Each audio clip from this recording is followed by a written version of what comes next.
รญาติโยมญาติธรรมอันนี้ขับออกศีสนะเนาะเราอยากสติบ่ค่อยดีปานใดเราก็มาสอยเรียกครูบาอาจารย์แล้วก็หูจักควมอยู่ได้แต่บานเมื่อแล้วก็เมื่อขึ้นนี่แสดงว่าเราก็ดีอยู่ได้หูจักควมอยู่ถึงเราสติเป็นแบบนั้น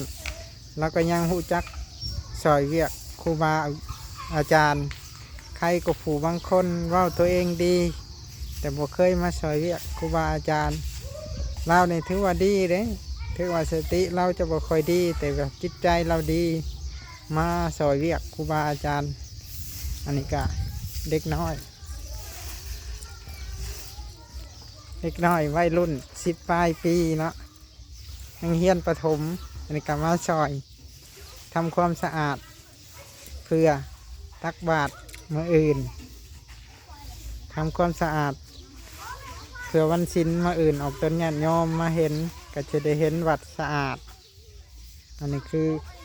วิวออกตนญาติโยมลงมาเห็ดเวียกมีทั้งยิงและทรายนี่เด้อไฟเห็นก็ฝากกดไลค์กดแชร์ในเด้อสาธุ